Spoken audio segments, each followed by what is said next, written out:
अस्सलाम वालेकुम नाजरीन, मैं हूं ज़ोहेब मंशा। इस वक्त हम कराची में मौजूद हैं और कराची में जब आप ट्रैवल करते हैं तो आपको अंदाजा होता है कि एक पिक्चर जो हमारे जहन में होती है कि शायद कराची दुबई की तरह होगा। कराची जो कि कॉस्मोपॉलिटन मेट्रोपॉलिटन सिटी है, कराची जिसकी हमने पिक्चर्स 17 और 80s कैसे देखी थी जैसे आज दुबई है, तो फिर आपको अंदाजा होता है कि नहीं, कराची में बदहाली है, मसाइल ही मसाइल हैं। पानी नहीं है, ट्रैवल करते हैं तो रोड तबाहाल है। कराची की तरक्की कौन नहीं चाहता। और आज कराची में जो काम हुआ है, आपको जो अंडरपासेस फ्लाईओवर दिखाई देते हैं, वो मुस्तफा कमाल जब मेयर कराची थे तो उस वक्त हुआ था। वो इसलिए हुआ था क्योंकि उस वक्त परवेज मुशर्रफ हुकूमत थी और परवेज मुशर्रफ हुकूमत ने मेक श्योर किया था कि जो पावर्स हैं वो नीचे तक मुंतकिल हों।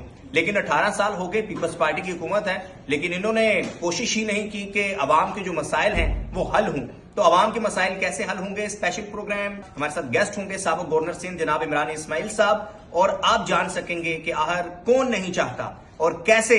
जब इमरान इस्माइल साहब गवर्नर थे तो इनके पास एक लिस्ट लाई गई कि फलां की इतनी कमीशन है, फलां की इतनी कमीशन है, किसके कितने पैसे थे। ये आप देख सकेंगे कमिंग वीकेंड पे रात 11 बजे सिर्फ ज़ोहेब मंशा के साथ, only on Bol news network. Take care.